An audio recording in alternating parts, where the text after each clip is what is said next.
ঠিক আছে, ওকে। আচ্ছা, আমরা তাহলে শুরু করি ভাই, বুঝছেন? ওকে।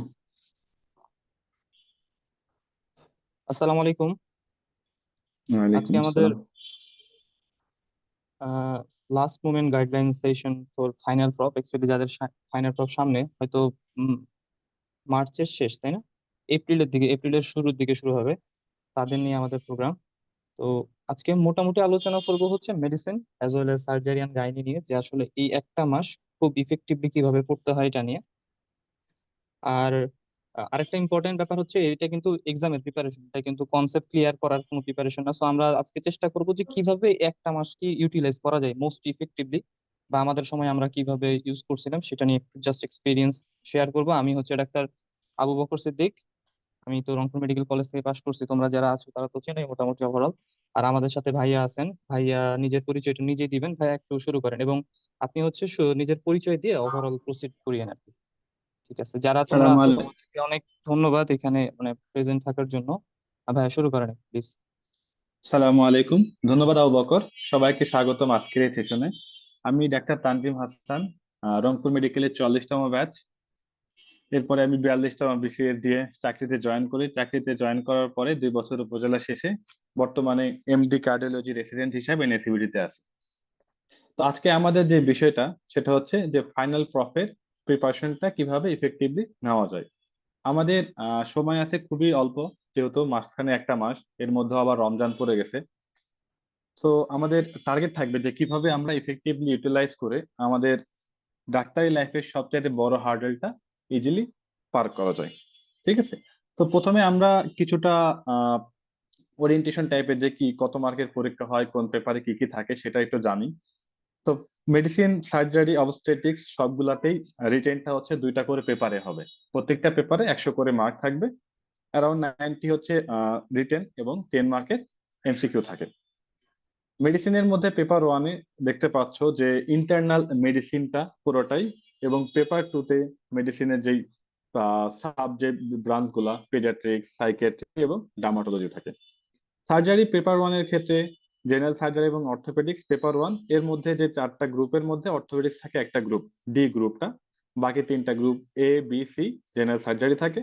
আর পেপার টুতে ENT A and B group, আর অপথ্যালমোলজি সি অ্যান্ড ডি, অথবা উল্টাও হতে পারে আর কি, মানে 2টা গ্রুপ ইএনটি থাকে, 2টা গ্রুপ থাকে অপথ্যালমোলজি। অবস্টেট্রিক এবং গাইনিকোলজির ক্ষেত্রে একেবারে ক্লিন কাট, সেটা হচ্ছে paper one obstetrics, paper two gynaecology. আচ্ছা, রিটেনটা আমরা আগেই বলছি যে এটা 2টা পেপারে, প্রতি সাবজেক্টে সেক্ষেত্রে 200 মার্ক করে হয়। এরপরে আছে হচ্ছে রিটেনের পরে থাকে অসপি। অসপিতে প্রায় 10টার মতো স্টেশন থাকে, 10টা স্টেশন থাকে, 100 করে মার্ক প্রতিটা সাবজেক্টের জন্য। ক্লিনিক্যাল এরপরে হয়, যেটা হচ্ছে শর্ট কেস এবং লং কেসে ভাগ। ঠিক আছে, এখানে গাইনির ক্ষেত্রে আবার 2টা লং কেস থাকে। আর সার্জারি বা মেডিসিনের ক্ষেত্রে সাধারণত 2টা করে শর্ট কেস থাকে। পেডিয়াট্রিক্স এর ক্ষেত্রেও একটা বোর্ড, যেখানে হচ্ছে শর্ট কেস করতে হয়। আর ভাইবাতে এরকম 2টা করে বোর্ড থাকে, মেডিসিন, সার্জারি, গাইনি সবগুলোর ক্ষেত্রেই। তো মেডিসিন ভাইবাতে 2টা বোর্ড, সার্জারি ভাইবাতে আই পেপার ওয়ানের ক্ষেত্রে 2টা বোর্ড, আইএনটির ক্ষেত্রে 2টা বোর্ড থাকে, এবং অপসের জন্য একটা বোর্ড, গাইনির জন্য একটা বোর্ড। এবার আসি আমরা হচ্ছে মেডিসিনের বিষয়টা নিয়ে, মেডিসিনে কি কি থাকে বা কি কি কিভাবে পড়বো। মেডিসিনের জন্য, রিটেনের জন্য প্রথমে আসি সবচাইতে ইম্পর্টেন্ট কিছু সিস্টেমের মধ্যে। রেসপিরেটরিটা নাম্বার ওয়ান, এমবিবিএস পাস করাটাই হবে এই রেসপিরেটরি সিস্টেম দিয়ে। এরপরে যদি লাগে সেটা হচ্ছে নিউরোলজি এবং স্ট্রোক, গ্যাস্ট্রো, হেপাটো। এর বাইরে প্রত্যেকটা সিস্টেম থেকে অল্প কিছু করে লাগবে, যেমন cardiology, infectious disease, nephrology, rheumatology, haematology. But আমাদের মেইন ফোকাসটা থাকবে রেসপিরেটরি এবং গ্যাস্ট্রো, হেপাটো, আর এদিকে হচ্ছে নিউরো স্ট্রোক মেডিসিন। আমরা রিটেন বলি, অসপি, ক্লিনিক্যাল, সবগুলা ক্ষেত্রেই কিন্তু মেইনলি রেসপিরেটরি, গ্যাস্ট্রো, হেপাটো আর নিউরো, মূলত এই 4টা সিস্টেম এনকাউন্টার করব। সেগুলো যদি ভালো মতো পড়াশোনা বা প্রিপারেশন থাকে, আমাদের written, OSPE, short test, long test সবগুলাতেই ভালো হবে। তাহলে এই জায়গাটাই ইম্পর্টেন্স দিতে হবে যে কোন সিস্টেম আমার জন্য জরুরি। ঠিক আছে, আমার হচ্ছে গ্যাস কার্ডিওলজি খুব বেশি দরকার নাই ফাইনাল পাসের জন্য। আমি যদি কার্ডিওতে অনেক বেশি সময় দিই তাহলে কিন্তু সেটা আমার জন্য পুরোটাই লস।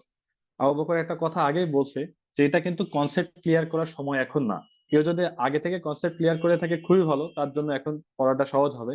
বাট এই টাইমটাতে শুধুই এক্সাম পাসের জন্য পড়াশোনাটা করতে হবে, কারণ এখন কনসেপ্ট ফোকাস করতে গেলে পাসটা হবে না, পাসটা কিন্তু এই মুহূর্তে বেশি জরুরি। পাসটা যদি হয়ে যায়, কারো যদি কনসেপ্টে কোনো ঘাটতিও থাকে সেটা কিন্তু পরে সে পোষায় দিতে পারবে। আর বাকি আচ্ছা ছোট আমি, ছোট সিস্টেম। হ্যাঁ, জি বলো। ভাই বলা শেষ করেন, আমি দেন বলবো। আচ্ছা, আর ছোট ছোট সিস্টেম থেকে স্পেসিফিক কিছু টপিক থাকে, স্পেসিফিক কিছু টপিক পড়লে আশা করি এটা রিটেন ভাইবা কাভার দিয়ে দিবে।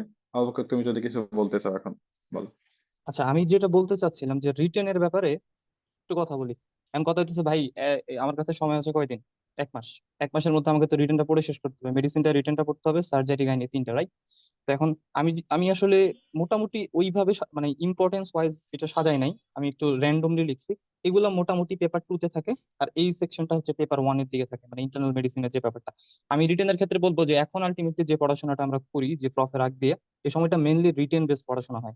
এখন ভাইবা ঠিক আছে, তো এখন মনে করেন আপনি রেসপিরেটরি পড়তেছেন, ঠিক আছে? রেসপিরেটরি পড়ার সময় তুমি কি চিন্তা করলা যে সিওপিডি পড়তেছো, সিওপিডি একটা লং কেস। প্রতিটা সিস্টেমকে আলাদা আলাদা করে ভাগ করে নিতে হবে, যে রেসপিরেটরির জন্য আমি 2 দিন দিব, কার্ডিও হেপাটো বা গ্যাস্ট্রোর জন্য 1 দিন দিব, overall neurology infection stroke medicine মিলে 1 দিন, মানে এইভাবে আলাদা করে ভাগ করে নিতে হবে, ঠিক আছে? যে যেই জায়গায় যতটুকু দরকার টাইম, সেইভাবে ততটুকু টাইম দিতে হবে। এবং ওভারঅল মেডিসিনটা 10 দিনের মধ্যে গুছিয়ে ফেলতে হবে, including psychiatry, dermatology and paediatrics, ঠিক আছে? আর এই সময়টা মেনলি পড়তে হবে written written written. Long case, long কেসের ক্ষেত্রে যেটা, এখন তাহলে কি ভাই লং কেস পড়বো না? হ্যাঁ, লং কেস ওইভাবে পড়ান আমার কাছে মনে হয় দরকার নাই। কেউ যদি পারে then আগে থেকে যদি ক্লিয়ার করা থাকে সে একটু দেখে নিতে পারে। তো যেটা করা যায়, যেমন আমরা ইউজুয়ালি বোর্ডের কোশ্চিন পড়ি, রাইট? তো বোর্ডের কোশ্চিন যখন পড়তেছি, যদি আমি রেসপিরেটরি পড়ি, রেসপিরেটরি বোর্ডের কোশ্চিন দেখা গেলো সিওপিডি থেকে 10টা কোশ্চিন আছে, আসছে হচ্ছে 3টা বা 4টা বা 5টা, তাহলে বাকি 4টা কোশ্চিন আমাকে পড়ে ফেলতে হবে। মানে আমি এটা বলতে চাচ্ছি যে আমি পড়ার সময় সালের সালের কোশ্চিন তো পড়বই, সাথে যেই টপিক্সটা লং কেসের সাথে রিলেটেড, ওইটা গাইড বই যেখান থেকে পড়ি না কেন সেখানকার সবগুলা কোশ্চেনই পড়ে ফেলবো। তাহলে যে ক্রস কোশ্চেন গুলো করে লং কেসে বা শর্ট কেসে সেগুলো ক্লিয়ার হয়ে যাবে। আমি জাস্ট এইটা এই মেসেজটা দিতে চাচ্ছিলাম যে রিটেন পড়ার সময় কিভাবে লং কেসের সেই কোশ্চেন্স গুলাকে মোটামুটি করে ফেলা যায়। আর আমাদের প্রিভিয়াস ইয়ারের যে কোশ্চেন গুলো আছে ভাইবার জন্য, আমরা আমাদের বলছি অলরেডি যে তোমরা যারা রেজিস্ট্রেশন করেছো এখানে, ওই টপিকস গুলো নিয়ে আলোচনা করবো ইনশাল্লাহ। আর ওখানে বলে দেওয়া হবে যে কোন কোন টপিকস থেকে আলটিমেটলি স্যাররা জিজ্ঞাসা করেন, এবং প্রিভিয়াস ইয়ারের কোশ্চেন্স গুলো একটু মানে সলভ করার চেষ্টা করানো হবে আর কি। আর এটা কিন্তু নিজেকে গুছিয়ে নিতে হবে, ভেরি মাচ ইম্পর্টেন্ট, যে এখন মেনলি রিটেনের পড়া, যেটা লং কেসের মধ্যে পড়তেছে সেটা সম্পূর্ণ কোশ্চেন্স গুলো পড়ে ফেলা গাইড। আর যেটা লং কেসের মধ্যে আসতেছে না, যেমন আমি যদি বলি ব্রোঙ্কিয়াক্টাসিস, ইউজুয়ালি লং কেসে দেয় না, তাহলে শুধু ব্রোঙ্কিয়াক্টাসিস থেকে যেসব কোশ্চেন্স আসছে সেগুলো একটু দেখে নিলেই ভালো। এটা হচ্ছে কথাবার্তা। আমি একটু লং কেস নিয়ে কথাবার্তা বলতে চাচ্ছিলাম, যে লং কেসের ক্ষেত্রে এখানে কিন্তু দেওয়া আছে সবগুলো মোটামুটি, যে কোন জায়গা থেকে কোনটা পড়তে হবে, ঠিক আছে? যে রেসপিরেটরি, এবং মোস্ট অফ দ্য স্টুডেন্টস আমরা যখন পরীক্ষা দিচ্ছি, লং কেস দিয়ে কিন্তু পরীক্ষা শুরু হয়। মেডিসিনের ব্যাপারটা এমন যে পরীক্ষা দিতে গেলে আলটিমেটলি লং কেস দিয়ে দিল, আর এর মাঝখান থেকে প্রথম বোর্ড, দ্বিতীয় বোর্ড, দেন হচ্ছে পেডিয়াট্রিক্স এর শর্ট কেস থেকে শুরু করে হচ্ছে শর্ট, এমনিতে আমাদের যে ইন্টারনাল মেডিসিনের শর্ট কেস আছে সেটার জন্য ডাকবে, ঠিক আছে? এইভাবে চলতে থাকে। এবং শর্ট কেসটা লিখতে হয়, তো শর্ট কেসটা আসলে এখন পড়ে খুব একটা যে কাজে দিবে এমনটা না। তবে গুছানো আগের যদি থাকে তাহলে একটু পড়তে পারো। আর গুছাতো যদি না থাকে তাহলে মনে হয় না এখন পড়ে খুব একটা দরকার আছে। আর আমরা হচ্ছে ইউজুয়ালি আমাদের যে কোর্সটা আছে সেখানে শর্ট কেস বা লং কেস যেগুলো আছে সেগুলো নিয়ে আলোচনা করবো রিটেনের পরে, যাতে করে খুব বেশি ইফেক্টিভ হয়। আর এগুলোর ক্ষেত্রে এই যে টপিকস গুলো বলে দিছে না, এর বাইরে কোনো শর্ট কেস কোনোভাবে আসা সম্ভব না। আমি একটু বেশি করে লিখে দিছি, এতগুলা পড়তে হয় না। পরীক্ষার আগের দিন দেখা গেলো একটা শর্ট কেস পড়তে মাথা খারাপ হয়ে যায়, এতগুলা পড়া থাকে যে খুব টাফ হয়ে যায়। তবে এখানকার মধ্যে যদি আমি একটু মার্ক করে দিতে চাই, এগুলো আসলে পরে বলবো না, জাস্ট একটু বলার জন্য, যে অ্যাজমা, সিপিডি, টিউবারকুলোসিস আর নিউমোনিয়া, ইনফিউশন, ব্রঙ্কিয়াল অ্যাজমার মধ্যে ইনফিউশন থেকে যদি থাকে। আর নেফ্রোলজির মধ্যে সিকেডি, নেফ্রোটিক সিনড্রোম ইউজুয়ালি আসে। হেমাটোলজি থেকে যদি মোলাইটিক এনিমিয়া, মানে দ্যাট মিনস থ্যালাসেমিয়াটা আসে। অ্যাপ্লাস্টিক এনিমিয়া ওইভাবে দিতে দেখি না কারো ভাগ্য খারাপ থাকলে। আর 10 জনের ভিতরে 3 জনকে দিবে স্ট্রোক, ইউজুয়ালি এটা এমনটা হয়, ঠিক আছে? আর জিআইটির ভিতরে সিএলডি ইনভেরিয়েবলি থাকে। আর অ্যাকিউট হেপাটাইটিস, অবস্ট্রাকটিভ জন্ডিসটা যাদের ভাগ্য খারাপ বলতে পারো তাদের ক্ষেত্রে দেখ খারাপ, মানে কঠিন না। এটা ইউজুয়ালি আমাদের ইয়ার কেস, সার্জারি কেস, তাই না? এই কারণে। আর বুক লিস্টের মধ্যে আমি একটু বলে দিব কোনটা কোনখান থেকে পড়তে হবে। রেসপিরেটরি গুলো মোটামুটি ভালো আছে, আব্দুল্লাহ স্যারের বই খুবই ভালো আছে। স্ট্রোকটা হচ্ছে শহীদ স্যারের বই। আমরা চেষ্টা করবো যে হচ্ছে এগুলো প্রোভাইড করার, মানে অ্যাজ মাচ অ্যাজ পসিবল। আর এই যে থ্যালাসেমিয়া থেকে শুরু করে সিকিটি, এগুলো হচ্ছে শহীদুল্লাহ শহীদ স্যারের বই না, খুব ভালো মতো লেখা আছে। আমি যখন পড়ছিলাম একটু দেখতে পারো, অথবা শ্যামল স্যারের যে বইটা আছে ওই বইটা তো কিন্তু বেশ ভালো লেখা। বাট এখন মেইন টার্গেট হচ্ছে রিটেন ফোকাস করতে হবে। রিটেনটা খুব ভালো মতো পড়লে এগুলো পরীক্ষা অনেক অনেক কিছুই হয়তো হয়ে যাবে। মেডিসিনের ক্ষেত্রে আরো অনেক কিছু পড়তে হয় বাই দা ওয়ে। আর শর্ট কেসের ক্ষেত্রেও সেম। এখন তো আর ওয়ার্ডে যে শর্ট কেস দেখার মতো সময় নেই, শর্ট কেসও আলটিমেটলি পরীক্ষা 3 দিন আগে দেখা লাগবে, তাই না? আর ওভারঅল রুমের মধ্যে যদি প্র্যাকটিস করা যায় পরীক্ষার ভাইবার আগে, এর আগে দরকার নাই। এগুলাই ইউজুয়ালি শর্ট কেস আসে। আমি আমি পিডিএফটা দিয়ে দিবো, ঠিক আছে? এগুলাই মেনলি আসে। স্যাররা খুবই সিম্পলি প্রথমে একটা জেনারেল ফিজিক্যাল এক্সামিনেশন করতে দেয়, আর সেকেন্ডলি যেটা করতে দেয় যে একটা সিস্টেমিক এক্সামিনেশন। যেমন আমার ক্ষেত্রে ছিল থাইরয়েড, মানে আনলাকিলি থাইরয়েড ছিল আমাদের ওই সময়, বাট পরীক্ষা আলহামদুলিল্লাহ ভালো হয়ে গেছিল। তো আহ, এরকম উল্টাপাল্টা জিনিসও কিন্তু একটু দিতে পারে। বাট মেইন যেগুলো থাকে সেগুলো হচ্ছে সিস্টেমিক এক্সামিনেশনের ভিতরে রেসপিরেটরি সিস্টেম, এটাই সবচেয়ে বেশি। ভাইয়া যেমন বললো রেসপিরেটরি সিস্টেমটা very much important for passing in final prop. আসলেই ওটা লং কেস, শর্ট কেস থেকে শুরু করে রিটেনের জন্য সব জায়গাতে ইম্পর্টেন্ট। আপনাকে প্রি কোডিয়াম এক্সামিনেশন করতে দিবে না, প্রি কোডিয়াম এক্সামিনেশন করতে দিলে ঝামেলা। এটা একটু বড় পরীক্ষাতে দেয় আর কি। ইউজুয়ালি দেখি না প্রি কোডিয়াম এক্সামিনেশন করতে দিলে সর্বোচ্চ বলবে যে 4টা পয়েন্ট দেখাও যেখানে আমরা হার্ট সাউন্ড দেখি। ঠিক আছে, শর্ট কেসের ক্ষেত্রে ম্যাকলয়েড পড়ার দরকার নেই এখন। ঠিক আছে, আগের পড়া থাকলে পড়তে পারে, আদারওয়াইজ ম্যাকলয়েড পড়ার দরকার নেই। রতিন স্যারের বই যেটুকু আছে, আমাকে তো একটু রিলিভেন্ট কথা বলতে হবে তাই না, রতিন স্যারের বই যেটা আছে সেটা পড়া যেতে পারে। আর আব্দুল্লাহ স্যারের বই যদি পসিবল, আর হাবিব ভাইয়ের একটা শীট আছে। ঠিক আছে, হাবিব ভাইয়ের একটা শীট আছে, ওই শীট গুলো যদি পড়া যায় তাহলে মনে হয় শর্ট কেসটা মোর ইজিলি হয়ে যাবে। শর্ট কেসের মেইন ইম্পর্টেন্ট ফোকাসটা হচ্ছে পারফর্ম করতে হবে। ঠিক আছে, পারফর্ম করতে পারলে স্যারটা কখনো ফেল করে না। এন্ড সবচেয়ে আচ্ছা ভয়ের বকর। জায়গা অনেকের, যে আপনি অ্যাড করলে অ্যাড করতে পারেন, সমস্যা নাই। আচ্ছা, আহ চাও বকর যেগুলো বললো সেগুলো অবশ্যই ইম্পর্টেন্ট অনেক, এটা মাথায় রাখতে হবে আমাদেরকে। আর শর্ট কেস লং কেস বা মেডিসিনের বিষয়টা নিয়ে আমি তোমাদেরকে বলবো এখন টেনশন নেওয়ার দরকার নাই, কারণ আমাদের এই সেশনটা মূলত মেডিসিনকে ফোকাস করেই। তো মেডিসিনের কমপ্লিট প্রিপারেশনটা নিয়ে তোমাদেরকে একটা আইডিয়া দেওয়া যাবে, এবং বলতে গেলে আসলে তোমাদেরকে প্রিপারেশন একদম নিয়ে দেওয়া হবে, সেটা written, viva, short case long case সবগুলো মিলাই। আর এগুলার হচ্ছে রিটেন হয়ে যাওয়ার পরে শর্ট কেস লং কেসের জন্য আশা করি আমরা ম্যাটেরিয়াল প্রোভাইড করতে পারবো। তো সেক্ষেত্রে হচ্ছে কোথা থেকে পড়তে হবে এটা হয়তো খুঁজতে হবে না। আর ঠিক আছে, আবু বকর বলো তুমি। আচ্ছা, এন্ড দ্য ভেরি ইম্পর্টেন্ট জিনিস, যে পরীক্ষা শুরুই হয় ইসিজি এন্ড এক্সরে দিয়ে, তাই না? কারণ এরকম একটা ব্যাপার স্যাপার আছে যে এক বোর্ডে ইসিজি, এক বোর্ডে এক্সরে। ইউজুয়ালি মেডিসিনের ক্ষেত্রে যেটা বললাম যে বোর্ড যে দুইটা থাকে, একটা বোর্ডে ইসিজি, একটা বোর্ডে থাকে এক্সরে, এন্ড হচ্ছে ডার্মাটোলজি বা সাইকিয়াট্রি। এবার কিন্তু সাইকিয়াট্রি বোর্ড বসতে পারে, যদিও ভাইয়া ভাই আপনাদের সময় কি সাইকিয়াট্রি বোর্ড বসছিল? না না না, আমাদের সময় লাইজু স্যার প্রিন্সিপাল ছিলেন। আচ্ছা, বসে নাই। সাইক- তবে আমি না শুনতেছিলাম না। যে অনেকে বলে সাইকিয়াট্রি বোর্ড বসবে। বাট এবার এটা কোনো ইস্যু না। অথবা ডার্মাটোলজি, আর একদিকে থাকে ইসিজি। এবং এই ইসিজি এবং মানে ইসিজি এবং এক্সরে নিয়ে কারো কোনো টেনশন করার দরকার নেই। আমি জাস্ট একটু কনফার্ম করতে চাই যে এই ব্যাপারগুলো খুবই ইজি। স্যাররা এত ভিতরে কোনোদিনও ঢুকে নাই, তুমি সম্পূর্ণ পড়ে শেষ করে যাও, দেখবা যে বলে এখানে কি ফাইন্ডিংস আছে, আলটিমেটলি ডায়াগনোসিস করে অন্যদিকে চলে যায়। এবং খুব ইজি ইজি কোশ্চেন গুলো করে। এবং দেখা গেল যে 20 জন পরীক্ষা দিলে 15 জনকে জিজ্ঞেস করে মায়োকার্ডিয়াল ইনফ্রাকশন, আর 5 জনকে জিজ্ঞেস করে অ্যাট্রিয়াল ফিব্রিলেশন। নিচের গুলো আমি জাস্ট শুধু নাইস টু নো এর কারণে দিছি, যদি স্যারদের যদি মেজাজ খারাপ হয়ে সব ধরে। আর এক্স এর জন্য এগুলো সবগুলোই মোটামুটি ধরে। প্লুরাল ডিফিউশনটা সবচেয়ে বেশি ধরে, নিউমোথোরাক্সটা স্যারদের অনেক বেশি পছন্দ। এটা ধরে না বললেই চলে, আমি দেখি নাই যতবার আমাদের সময় যতগুলো পরীক্ষা হয়েছিল ওই সময় আমি দেখি নাই। তো এটা নিয়ে টেনশনের কোনো কারণ নেই। পরীক্ষার ভাইবাটা ইসিজি এক্সরে দিয়ে শুরু হয় ইউজুয়ালি প্রতিটা বোর্ডের ক্ষেত্রে।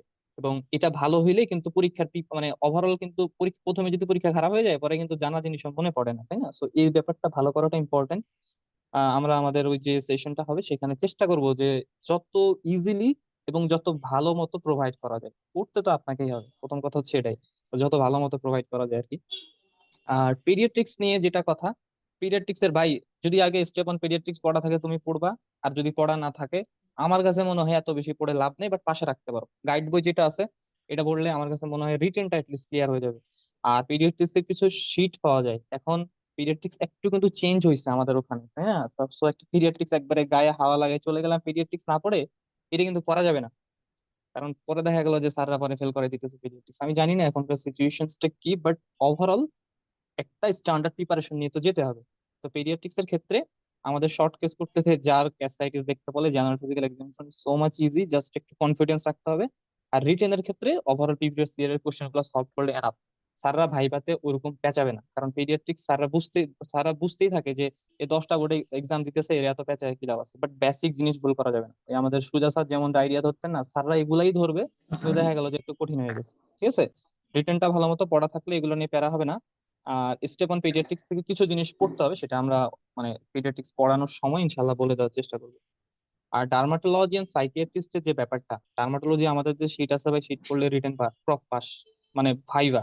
আর রিটেনের জন্য তো গাইড পড়তে হবে। ইভেন সাইকিয়াট্রির জন্য গাইড এন্ড লেকচার শিট পড়লে খুব ভালো হয়। ভাই আপনার কি কোনো শিট আছে সাইকিয়াট্রির উপর? একটা শীট আমরা তো আছে, ওটা আমরা, হ্যাঁ, কোর্সে ওটা আমরা দেখাবো বা দিব ম্যাটেরিয়াল গুলা, আচ্ছা আচ্ছা, ওটা সাইকিয়াট্রিস্টের সমস্যা নতুন নেই। লেকচার নোট আছে। আর আচ্ছা। এগুলো না ইজি, এদের সাইকিয়াট্রি এন্ড ডার্মাটোলজি না, এটা রিটেনের জন্য ইজি, একবারে দেখা গেল যে এক অর্ধেক বেলাতে পড়ে শেষ করা যায়। কিন্তু ভাইবাটা very much important, because dermatology দেখা যায় পরীক্ষার দিন সকালেও পড়া লাগে, স্যাররা যে প্যারা দিয়ে রাখতো। তো সেক্ষেত্রে এখন সিচুয়েশন ওয়াইজ সব জায়গায় প্রিপারেশন নিতে হবে, ঠিক আছে? কারণ ওরা তো আবার জিজ্ঞেস করে, ডেফিনিশন জিজ্ঞেস করে, স্কেলি হোয়াইট ব্ল্যাক সুন্দর মতো না বললে একটু মন খারাপ করে। কারণ এক্স রে বা ইসিজির পরেই কিন্তু ডার্মাটোলজিতে চলে যায়, তো ওই পরীক্ষাটাও ভালো হওয়াটা ইম্পর্টেন্ট, ঠিক আছে? এই দ্যাটস অল অ্যাবাউট, মানে একবারে মেডিসিন নিয়ে যদি আমি বলি এগুলাই কথা, বাট এখন পড়তে হবে মেনলি রিটেনটা। এবং রিটেন কোথা থেকে পড়তে হবে আমি অলরেডি বললাম। এবং আরেকটা ব্যাপার, কোনোভাবে যদি কারো খুব ভালো ক্লাস করা থাকে, ক্লাস নোটস যদি গুছানো থেকে থাকে, তাহলে সেখান থেকেও সে পিক করে রিটেনের জন্য গাইডে পাশে লাগায় রাখতে পারে। এখন আমি বলবো না যে তুমি ডেভিডসনটা পড়ো, আগের যদি পড়া না থাকে, তারপরও ডেভিডসন থেকে যদি গুছানো না থাকে একবারে মাথা খারাপ হয়ে যাবে। কারণ আমার কাছে টাইম কম, কম সময়ে খুব ভালো মতো ইউটিলাইজ করতে হবে যাতে আমি প্রপ পাস করে যাই। অনেক ভালো জানে এর মানে এই না যে সে প্রপ পাস করে যাবে, ঠিক আছে? আমাদের একটু মানে বুঝতে হবে যে এখন আমি প্রফের জন্য পড়তেছি, ঠিক আছে? এই ব্যাপারটা বোঝা খুব ইম্পর্টেন্ট।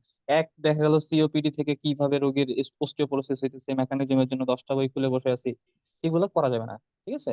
এই ব্যাপারটা। আর এমনিতে যদি কোনো প্রবলেম হয় যে না এটা বুঝতে ইচ্ছা করতেছে, স্যাররা এই কোশ্চেনটা করতেছে, এটা কিভাবে হয়, একটু অ্যানালাইটিক্যাল কোশ্চেন যদি হয়, দেন আমাদের গ্রুপে বা যে কোনো জায়গাতে কোশ্চেন করলে আমরা চেষ্টা করবো যদি জানা থাকে। সবকিছু তো সবাই জানে না। That's all about the medicine. আর ভাইবার ক্ষেত্রে আমি আচ্ছা। ইন দ্য মিন টাইম আলোচনা করে দিচ্ছি, ভাইয়া আপনি কিছু বলতে চাইলে বলেন। আচ্ছা, মেডিসিন ভাইবার আরো ক্ষেত্রে কোশ্চেন পাশ থাকলে করার, বলতে পারো, বুঝছো? আচ্ছা, আচ্ছা, মেডিসিন ভাইবার ক্ষেত্রে পাশ করার সবচেয়ে সহজ যেটা উপায় বলি, যে একটা বোর্ড শুরু হয় ইসিজি দিয়ে, একটা বোর্ড এক্সরে দিয়ে। তো কেউ যদি ইসিজি আর এক্সরে শুরুটা যদি ভালো করতে পারে, তাহলে ভেরি মাচ আনলাইকলি যে ফেল করবে। ঠিক আছে? তাহলে সবচাইতে সহজ উপায় হচ্ছে ইসিজি এবং এক্সরে, এই দুইটাতে একটু ভালো এফোর্ট দেওয়া, যেটা আমরা কোর্সে আলোচনা করবো ইনশাল্লাহ। তাইলে আর মেডিসিন ভাইবা পাস নিয়ে টেনশন করতে হবে না ইনশাল্লাহ। শুরুটা ভালো হলে সাবজেক্ট একটা সফট কর্নার বা ইয়ে তৈরি হয়ে যায়, ইমপ্রেশন ভালো হয়ে যায়। সেক্ষেত্রে তারা আর মানে ফেলের দিকে আগায় না সাবজেক্ট। বাট কারো যদি আচ্ছা স্টার্টিংটা খারাপ হয়, সেক্ষেত্রে তার বাকি পরীক্ষাটাও খারাপ হওয়ার সম্ভাবনাটা বেড়ে যায়। শোনো, স্যাররা কোনোভাবে বসে নেই তোমার ফেল করানোর জন্য, এটা মাথার মধ্যে রাখবে। স্যার, আমরা বলি না পরীক্ষা ফেল করানোর জন্য বসে আছে, নেভার এভার কেউ কখনো ফেল করানোর জন্য বসে থাকে না। আমরাই সামহ ফেল করানোর দিকে স্যারদেরকে নিয়ে যাই। আর দেখবে অনেক খারাপ পরীক্ষা দিয়ে পোলাপান পাশ করে যায়। বিলিভ করো তোমার মেডিসিন পরীক্ষা সবচেয়ে ভালো হবে, জাস্ট এটা শুধু মাথার মধ্যে রাখো, কারণ এগুলো রেসিডুয়াল থেকে হয়। আগে তো আমরা প্যাথোলজি মাইক্রোবায়োলজি পরীক্ষা দিচ্ছি, পরীক্ষার আগে পড়ে যায়, অনেকেরই সমস্যা আছে। বাট মেডিসিন, সার্জারি, গাইনিতে সময় পাওয়া যায়, বাট মেডিসিন সার্জারিতে নেভার এভার বই খোলার কোনো সময় নেই। পরীক্ষার মধ্যে ঢুকছো মানে এর মধ্যে তোমাকে চলতে হবে। আচ্ছা, আমি কি খুব র্যাপিডলি কথা বলতেছি বা আমার কথা বোঝা যাচ্ছে না এমন হইতেছে না তো, তাই না? পার্টিসিপেন্ট যারা আছে ভাই একটু কিছু কথা কাও, নাহলে তো বুঝি না যে আসলে আসো নাকি নাই। কেউ তো কিছু বলবে না, একটু মেসেজে জানালেও হয় আর কি।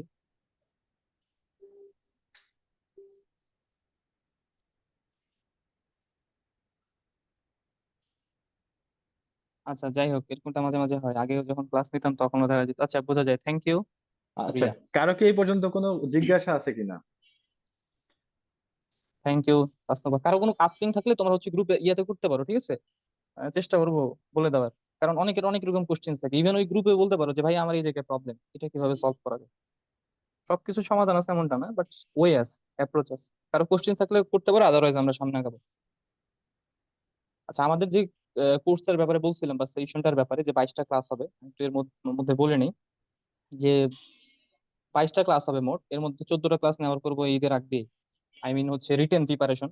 আর বাকি যে 8টা ক্লাস সেগুলো হচ্ছে short case, long case, ECG and X ray এর উপর হবে ইনশাল্লাহ।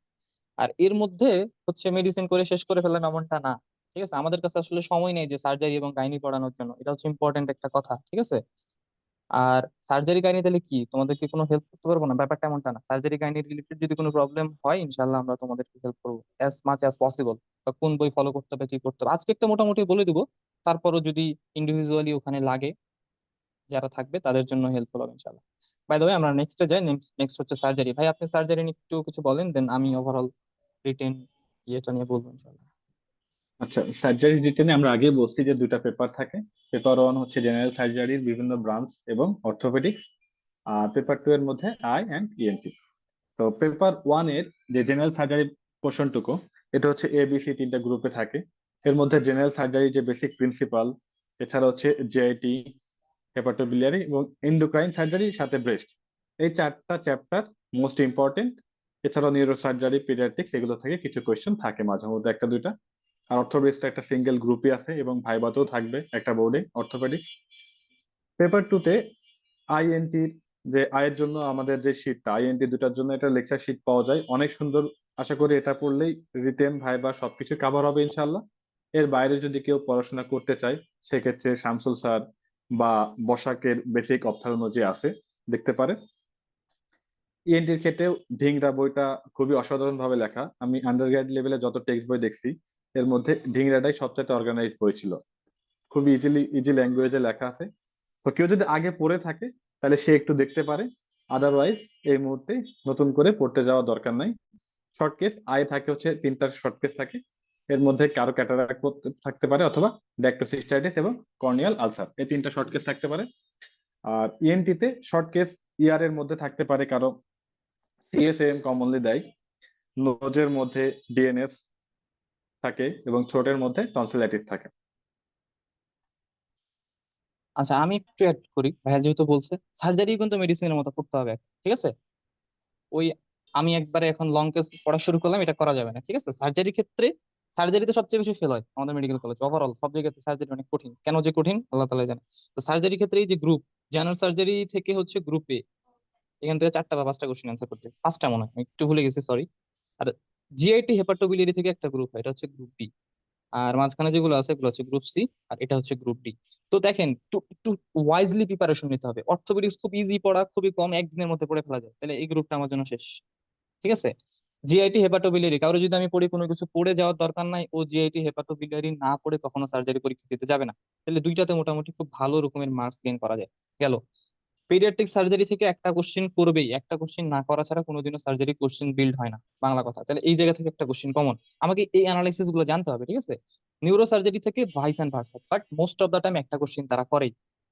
এন্ডোক্রাইন মানে থাইরয়েড, থাইরয়েড থেকে কোশ্চিন হয়নি, আর একটা সার্জারি কোশ্চিন হয়েছে, নেভার এভার, এটা হবেই না। সুতরাং থাইরয়েড থেকে একটা কোশ্চিন।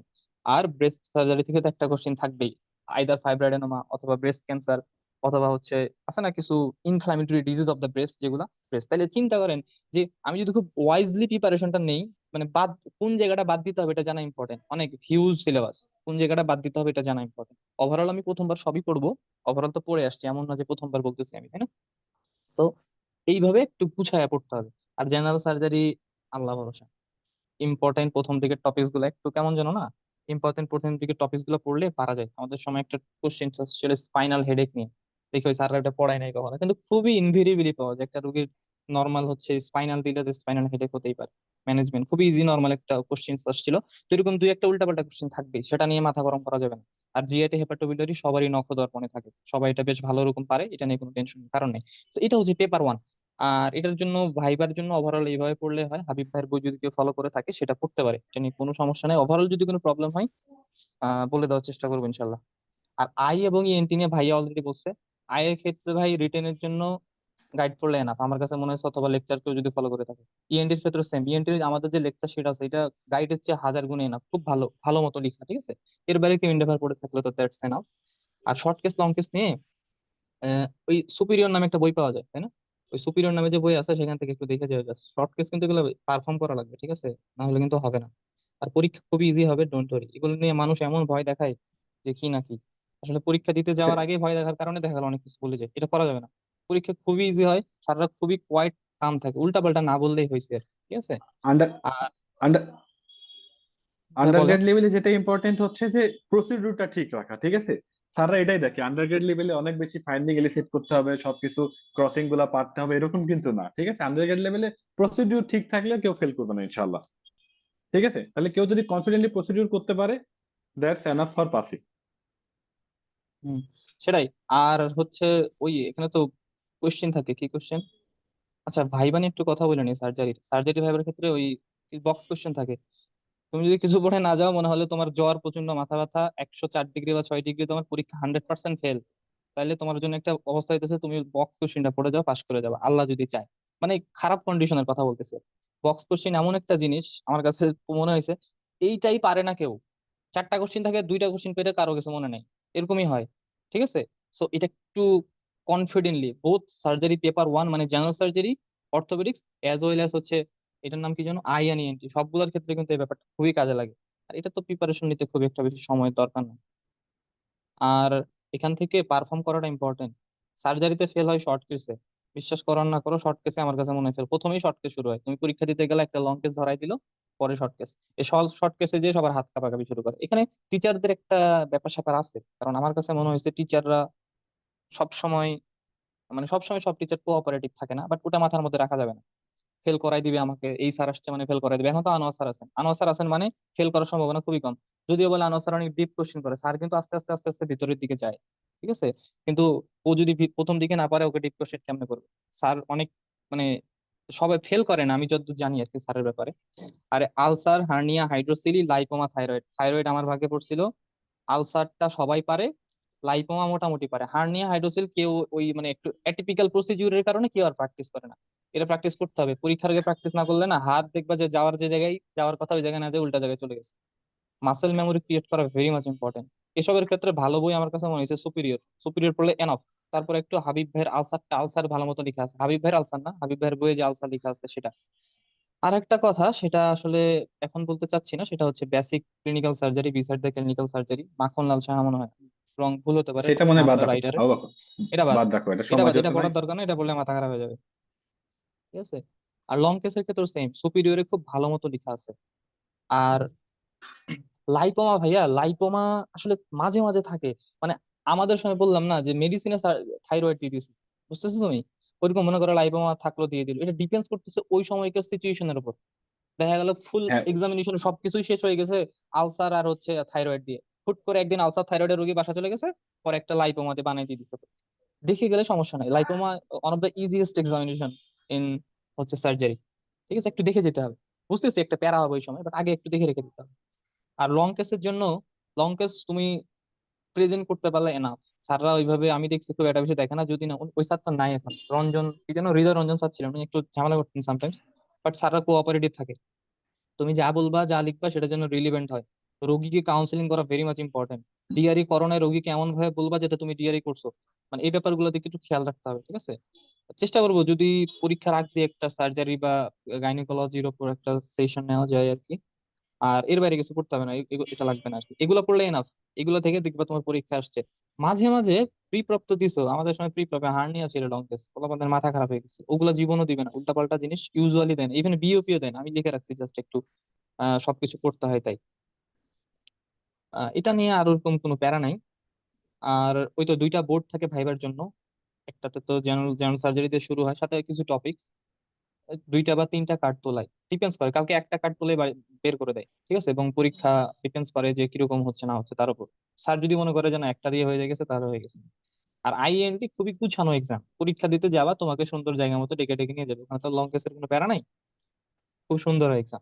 আর এই পরীক্ষাতে মাথা ঠান্ডা রাখতে হবে। সার্জারি পরীক্ষা মানুষ মাথা গরম করে ফেলে, স্যাররা মানে স্যাররা সবসময় অ্যাপ্রোচেবল হয় না, বাট তারপরে মাথা ঠান্ডা রেখে অ্যান্সার করতে হবে, যেটা জানো সেটা অ্যান্সার করবে, এটুকুই।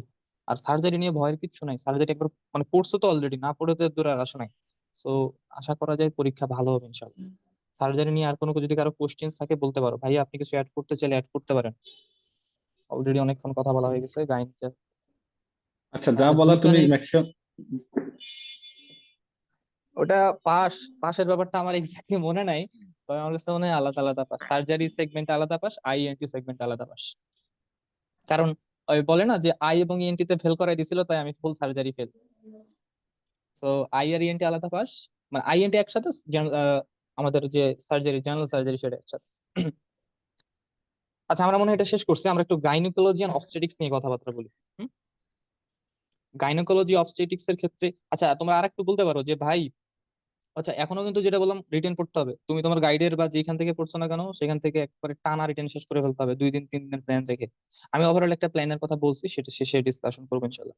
আর গাইনিয়ান অবস্টেটিক হচ্ছে আহ বলা যায় যে আমাদের এই ফাইনাল প্রফের মধ্যে সবচেয়ে কম সময় কম পড়া হচ্ছে গাইনিয়ান অবস্টেটিক্স। ম্যাডামরাও জানে, পেঁচায় বেশি, ঝামেলা করে বেশি আর কি। তার এটা ডিপেন্ডস করে ম্যাডামরা আসে না, কি যেন ফেরদৌসী ম্যাডাম একজন ম্যাডাম আছেন, বাট এক্সটার্নালের উপর অনেকটা ডিপেন্ডস করে। বাট ওভারঅল তুমি পড়ে গেলে ডিফেন্ড করতে পারবা, এটা বিলিভ রাখো। আমরা কিছু ব্যাপার পরীক্ষা দিয়ে আসছি, তো এটা ব্যাপারে বিলিভ করি যে ম্যাডামরা কখনো ফেল করায় না। তোমার ভাগ্য খারাপ থাকলে সে আলাদা ব্যাপার, থট ব্লক হয়ে গেলে কিছু করার নেই। বাট ম্যাডামরা কখনোই ফেল করায় না, ওনারা চাই পাস করে। তুমি যদি পারো 10টা, উনি 3টা কোশ্চেন করছে, তুমি তো 1.5টা কোশ্চেনের অ্যান্সার করতে পারবে তুমি যদি জানো। সো আলটিমেটলি পরীক্ষার সময় এমন কিছু হয় আমরা এসে বাইরে প্রেজেন্ট করি, ম্যাডাম এটা ফেল করাই দিল। বাই দ্য ওয়ে, কাইনিয়া অবস্টেপিস রিটেনের জন্য কোন গাইড পড়ছে আমি জানি না, আমার কাছে এই কনসেপ্ট গাইডটা বেশ ভালো লাগতো। এন্ডেভারও ভালো কিছু কিছু জায়গা।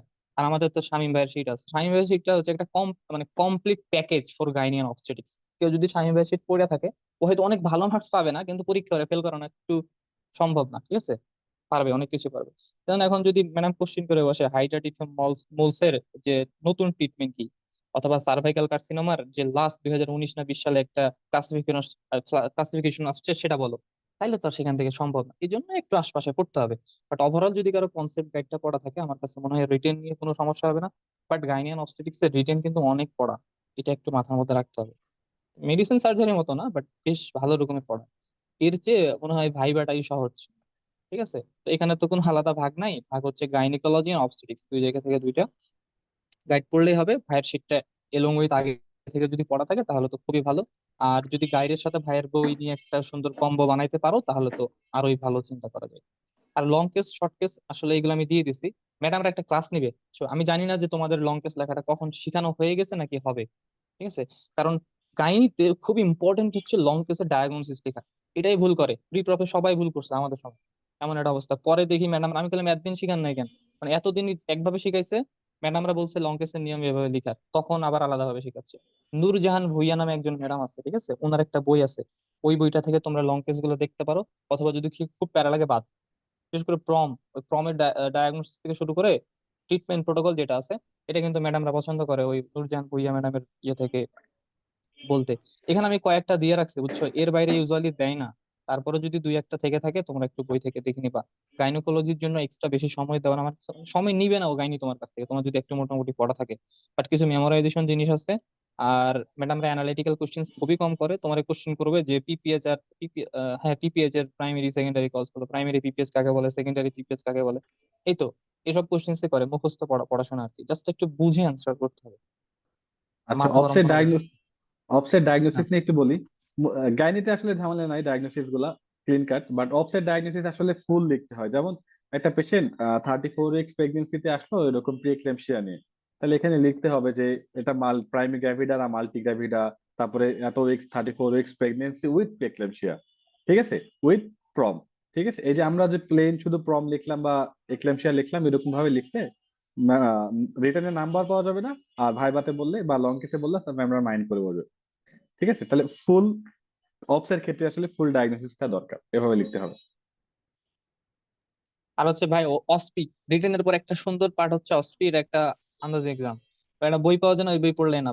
তবে একটা কথা বলে রাখি, গাইনির অস্পিতে লেখার সময় কম পাবা, so তাড়াতাড়ি লিখবা। সার্জারি ক্ষেত্রে দুই একটা অস্পি থাকবে যেটা জীবনও দেখো না, আল্লাহ না করুক এমন হোক, সেটার কারণে পরীক্ষা পাস ফেল ডিপেন্ড করে না। আইএনটি ভালো পারা যায়। আর পরীক্ষা তো যেমন দিছো না, রিটেনে কিন্তু আইএনটির লোকজন হেল্পফুল, এটা বলে দিলাম আমাদের মেডিকেল কলেজে। মেডিসিনে আশা করো না কারো থেকে। আর গাইনিতে নেভার এভার ম্যাডামরা, বলা যায় না, মানে আমাদের সময় ছিল ম্যাডামরা দেখা গেল কিছু বলতো না বা কারো কোনো হেল্প লাগলেও বলতে পারতো না। সো নিজে 100% কনফিডেন্ট হয়ে পরীক্ষা দিতে যাবা, এটা হচ্ছে একটা ব্যাপার। আর এই সময়টাকে ইউটিলাইজ করতে হবে। আমি কয়েকটা কথাবার্তা বলি, সামনে তো রমজান মাস, রমজান মাসও তো ইউজ করতে হবে ভালো মতো, তাই না? তো রমজান মাসকে মোটামুটি প্রায়োরিটি দিয়ে পড়ার স্কেজুল মেনটেন করে শুরু করতে হবে। এখন জীবনকে একটু হার্ড লাইন নিয়ে যেতে হবে। যেগুলা কাজে সময় নষ্ট হয়, ফোকাস নষ্ট করে, সেটা বাদ দিতে হবে। মানুষ একবার ফোকাস হলে পৃথিবীর সবকিছু করা সম্ভব। যেমন হচ্ছে ফজরের পর আমাদের ঘুমানোর একটা অভ্যাস আছে, তো এটা যদি বাদ দেওয়া যায়, ও সবাই পারবে বলতেছি না, যদি ভালো গুণগুলো, আমি তো ভালো কথাই বলতেছি আবার, ভালো গুণগুলো যদি আয়ত্ত করা যায়, যে সকাল থেকে একবারে বিকাল পর্যন্ত পড়লো, ঠিক আছে, বা রাত্রে দেখা গেলো খুব কম সময় দিল, মানে কি যার জন্য যেটা প্রিফারেবল সে সেটা ফলো করলে ভালো। এ কারণে এই সময় থেকে আমাকে রমজান মাসটাকে ইউজ করতে হবে, সাথে পড়াশোনার করার কোনো মাপ নেই, কোনো এক্সকিউজ দেওয়া যাবে না। মানুষ করতেছে না যে সারাদিন দিন আনে দিন খায়, সে কি করে? So আমাদের অবস্থায় চিন্তা, কারণ আমাকে প্রপ পাস করতে হবে, প্রপ না পাস করলে তুমি কিন্তু 6 মাস পিছিয়ে যাবে। 6 মাস পিছিয়ে যাওয়া মানে আমাদের কোনো কিছু না, বাট তারপরও ডাক্তার হইতেছো কেন, ইউটিলাইজ করার তো আল্লাহ সময় দিয়েছেন। আশা করা যায় রহমতের মাস আমাদের উপর আল্লাহ তাআলা রহমত দান করবেন। আর মেডিসিন নিয়ে তো ওভারঅল বললামই, বা ভাইয়া বলছে, এন্ড আমরা ইনশাল্লাহ আমাদের কালকে কালকে ভাইয়া রেসপিরেটরি ক্লাস নিবে, ঠিক আছে? রেসপিরেটরি ওভারঅল যত কিছু লাগে, রিটেন বেস পড়াশোনা সবকিছু আলোচনা করে দিবেন। আর তারপরে থেকে আমি ইনশাল্লাহ ক্লাস নেওয়া শুরু করবো। আর কারো যদি কোনো কোয়ারি থাকে সেটা জানাতে পারো। আমি একটা স্টাডি প্ল্যান রাখছিলাম এরকম যে মেডিসিনের জন্য তুমি 10 দিন সময় ঠিক পাও, ঠিক আছে? ইন্টারনাল মেডিসিন 7 দিন পড়ো, ডার্মা সাইকিয়াট্রি মানে আমার মতোই করতে হবে এমনটা না, এরকম একটা ওভারঅল একটা টেমপ্লেট দাঁড় করাইছে। মেডিসিনের জন্য 10 দিন, সার্জারির জন্য 8 দিন, 4 দিন জেনারেল সার্জারি এন্ড অর্থোপেডিক্স, আর 4 দিন হচ্ছে আইএনটি, মানে 2 দিন 2 দিন করে। গাইনির জন্য 2.5 ডেজ। আচ্ছা হ্যাঁ বলতেছি, এন্ড 2.5 ডেজ হচ্ছে অবস্টেটিক্স। তো এইভাবে একটা প্ল্যান করলে শেষের দিকে থাকে 5 থেকে 7 দিন। তো 5 থেকে 7 দিন তোমার যে প্রথম পরীক্ষা সেই পরীক্ষার বরাবর না, ঠিক আছে? একবার পড়লে হবে, এবং ওই 5 থেকে 7 দিন হচ্ছে আসল পড়াশোনাটা হয়। বাংলা কথা হচ্ছে এটাই। আরেকজন বলছে যে এমসিকিউ নিয়ে, ভাই এমসিকিউ তে আগানোর ক্ষেত্রে এসবি এর ডিপেন্ডস করতেছে তুমি কত ভালো পড়াশোনা করছো আগে, এবং এসবি এর প্রথমে লাস্ট লাইনটা পড়বা। মানে ইউজুয়ালি এমবিবিএস এ এমসিকিউ মানে এসবি এত কঠিন দেয় না, খুবই সহজ কথা দেয়। এমন একটা দিবে যে একটা রোগী আসছে 55 years old, diabetic hypertensive patient, patient তোমার কাছে আসছে হচ্ছে শ্বাসকষ্ট নিয়ে, তুমি লাংসে ক্রিপিটেশনস পাইলা, লাংসে বাইল্যাটারাল বেজাল ক্রিপিটেশন পাইলা, পা ফোলা আছে, হাত ফোলা আছে। তাহলে এখন চিন্তা করবো যে এই রোগীর ক্ষেত্রে মোস্ট ইম্পর্টেন্ট ইনভেস্টিগেশন কি, এনটি প্রো বিএনপি মানে হার্ট ফেলার, অথবা ডায়াগনোসিস জিজ্ঞাসা করবে যে এই রোগীর কি হয়েছে, লেফট হার্ট ফেলার, এরকম কোশ্চেন্স করে। খুব বেশি পেঁচাবে না, কিছু করবে না। আর এমসিকিউ তো জানো, এমসিকিউ তো আলটিমেটলি পরীক্ষা দিয়ে আসছোই। এমসিকিউ হচ্ছে তুমি যদি কনফিডেন্ট থাকো দেন দাগ আউট ট্রু আর ফলস।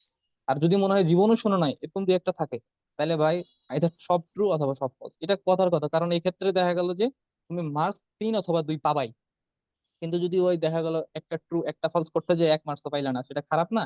তো এরকম যদি 100% জানো না এমন কিছু হয়, তাহলে সব ট্রু অথবা সব সব ফলস। আর তোমার ডিপেন্ডস করতেছে, কি যেন বলে, এসবিও ডিপেন্ড করতেছে এর উপর, তোমার ব্যাকগ্রাউন্ড নলেজের উপর। আইএনটি তে স্যারদের কাছ থেকে হেল্প নিতে পারো যদি কিছুই না বুঝো, কারণ ওনারা বেশ ভালো পারে, আমি দেখছি ওনারা বেশ ভালো পারে। আর গাইনোকোলজি এমন কিছু জিনিস আসবে যেগুলো শুনবা না, কারণ কেন যেন আমার সময় পরীক্ষা এমন হয়েছিল, শুনি না বলতে অনেক কনফিউজিং থাকে একটু এমসিকিউ গুলা। আর আশা করা যায় এমসিকিউ তে কেউ কখনো ফেল তো করবেই না। আর আমি যে স্ট্র্যাটেজি ফলো করতে বললাম, একটু চিন্তা ভাবনা করে দাগালে অবশ্য ভালো হবে। কাহিনীতে অনেক বড় কোশ্চেন আসে, কোশ্চেনের ক্ষেত্রে মার্কস দেখবা আগে, মার্কস দেখে কোশ্চেন লিখবা, নাহলে পরে দেখা গেলো সময় পাওয়া যায় না। সময় সবকিছু চার্জ করে আসতে হয়, বাংলা কথা হচ্ছে এটা, এগুলো তো আর বলার কিছু নাই। তিনটা প্রপল যে দিয়ে এসছো, তাই না? আচ্ছা আর কি কারো কোনো কথা আছে? কথা থাকলে আমরা আগাই, আদারওয়াইজ আমরা আজকে শেষ করবো ইনশাল্লাহ। ভাই আপনি কিছু বলতে চাইলে বলতে পারেন, আদারওয়াইজ ওদের যদি কোনো কোশ্চেন থেকে থাকে ওরা জানাতে পারেন ইনশাল্লাহ। ভাইয়া আপু আপনাদের কোনো কোশ্চেন থাকলে বলেন।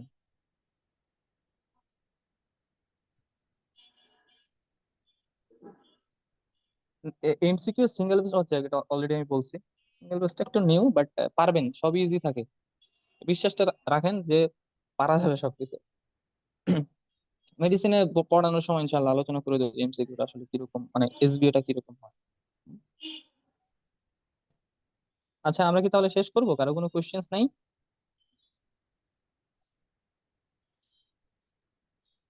তো কেউ যদি এখন কোশ্চেন না করে পরে যদি গ্রুপে কোশ্চেন করে সেক্ষেত্রে অ্যান্সার দেওয়া যাবে, সমস্যা নাই। কোনো কোশ্চেন এর ডায়াগনোসিস ভুল লিখে কি বাকি ইনভেস্টিগেশন ওয়েট হয়ে যাবে? চেক করে কোনো কোনো কোশ্চেনে ডায়াগনোসিস ভুল লিখে কি বাকি ইনভেস্টিগেশন এন্ড ট্রিটমেন্ট কি মার্কস? এখন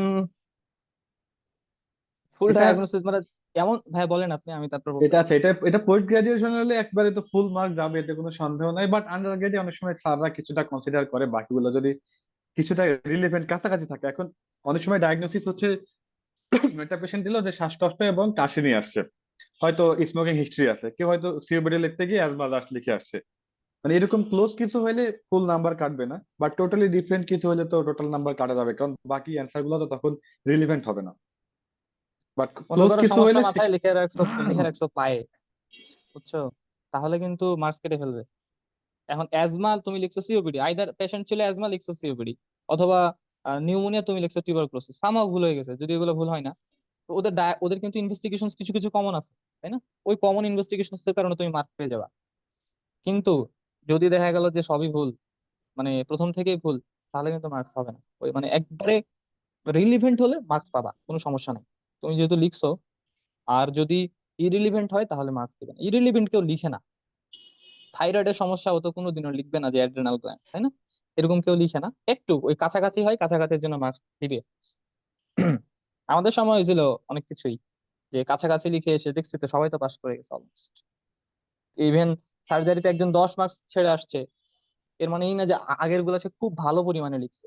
সো ওভারঅল একটা লিখছে, কিন্তু হচ্ছে স্যাররা ওগুলাতে মার্কস দেয়। আন্ডার গ্রাজুয়েটে কাউরে ফেল করানোর জন্য স্যাররা বসে নেয়, আমি যেটা বললাম। জাস্ট একটু কনফিডেন্ট রাখতে হবে, ইনশাল্লাহ সবকিছু ভালো হবে। টাইমটা ইউটিলাইজ করতে হবে, আর যেভাবে বললাম এভাবে একটু পড়ো। আর নিজেরা তো অলরেডি 3টা প্রপ দিয়ে আসছো, সবাই পর্যাপ্ত পরিমাণ ম্যাচিউর এবং জানে কিভাবে কি আগাইতে হয়। আর ওভারঅল একটা প্ল্যান করতে হবে, ঠিক আছে ভাই? প্ল্যান না করলে তুমি কিন্তু পিছিয়ে যাবে, পরে দেখা গেল পড়া আগাইতেছে। ইভেন এমনও হবে যে তোমার 2টা চ্যাপ্টার পড়া বাকি আছে, থাক সমস্যা নেই, ওটা শেষ হয়ে যাবে। কোনো ব্যাপার নিয়ে এক্সট্রা টেনশন করা যাবে না, আল্লাহ ভরসা। আর যদি কোনো কোশ্চেন না থাকে আমরা শেষ করতে পারি ইনশাল্লাহ।